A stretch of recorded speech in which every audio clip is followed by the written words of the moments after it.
All right, guys, my name is Gilbert Smith. I'm with Dylan King. We haven't done this in a long time. We have Victory MMA, as you can see. And we haven't done this in a long time. We're going to give our UFC 280 predictions. We're super excited. It's probably one of the most stacked cards. And it's also a week before your fight, so it's a really good lead into your fight. Yeah, I like to watch a big fight card right before my fights. Get me mentally zoned in. Yeah, you give you some ideas and you get excited. And make the walk with all of them. Yeah, every walk you see, you kind of visualize you taking that walk. Yeah, I fully get it. So, are you excited about this card though? Yeah, I'm super excited about this card. I think it's going to be dope. I think there's some interesting matchups and some pivotal ones. I think it's going to make or break some people, so I'm excited. Yeah, you're right, because I think some people are going to try to cement their legacy. Yeah. All right, so let's just jump right into it, man. We're going to start with the main card. We're going to start with the first fight on the main card, the Kaylin versus Marion. Marion? Is it Marion? It doesn't have an R in it. Oh, no, it doesn't.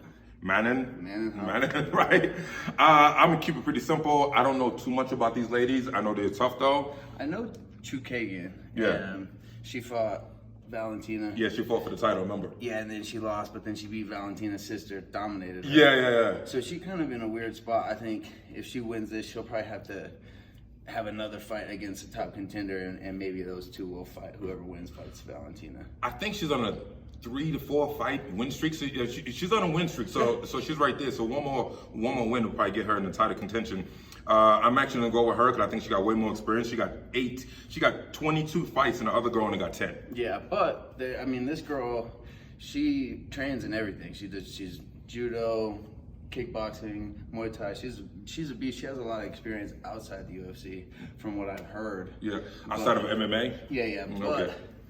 I'm picking Caitlin too. I think she's too technical, and she's a really good point fighter. So she knows how to score and get out and be safe. Cool. Ding. We agree on something. That's one. Yeah. That's one. All right. The next one is Dariush versus Gamrot. Yeah. Right. So I'm gonna go with Dariush, and I'm gonna go with him because I know more about him. I think I know sometimes he can get a little bit sloppy, but he's a slugger. His jiu-jitsu and wrestling is top notch. I think Gamrot is more technical. Yeah. But sometimes I'm just gonna go with the vet, and I'm gonna go with the person that I can throw real hard and bite down his mouthpiece. Okay.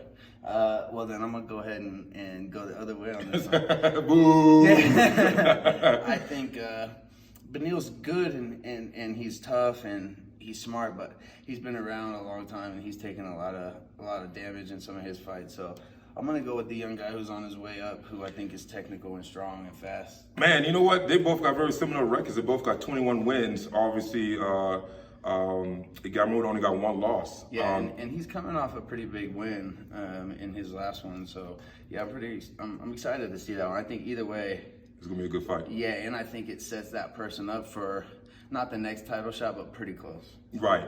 Okay. All right. So we disagree on this one. Moving on to the Peter Yan versus Sean O'Malley. You know, the thing about Sean O'Malley, I heard people comparing him, calling him the next Conor McGregor. I think that's crazy. First of all, Conor McGregor had an accent that made him a little bit cool, and also he had a whole island behind him, a whole country behind him. Yeah.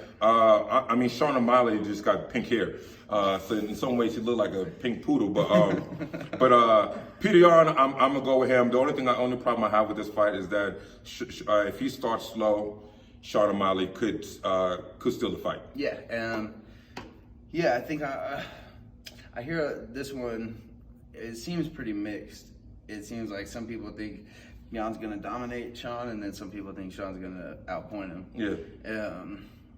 For me, like watching their weigh-in, it seems like Sean is in Peter's head a little bit. He's pushing him at the weigh-ins, and that's not something he usually does. Interesting. But I think Sean looked good. He's tall, he's long. I think he could cause a lot of problems. Just on the off chance, I'm going with Sean O'Malley. Okay, all right, so we differ on that one too. All right, moving on. So now this fight is very personal to me. Obviously, we got Sterling versus TJ Dillashaw. And Dillashaw, he was my coach on Ultimate Fighter Season 25. I thought he was a phenomenal coach. I think he's a great athlete. He's a 2-time bantamweight champion, tried to make it 3 times. Of course, he has some controversy, and he only fought once in the last 3.5 years, and that fight was very close, where he also blew out his knee. So I think the factor comes into, can he keep Sterling off his back and stay athletic? Because I think age is starting to catch up with him. Yeah. But at the end of the day, I think he got way more tools to win, and I'm going with Dillashaw. Okay. This one I've been tossing back and forth in my head.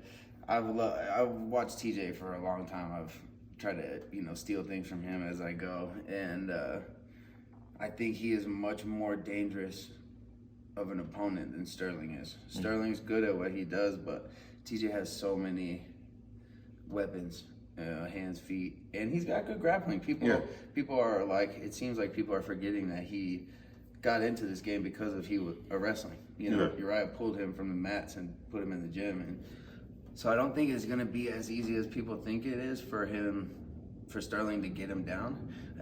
So I'm going with you. I'm picking TJ. I think he's more dangerous, and over the years watching him, he's more dangerous. Like, he's gonna finish. He's gonna try to finish you at all times. So, yeah. I mean, I'm picking TJ on that one. Ding! A funny story about TJ,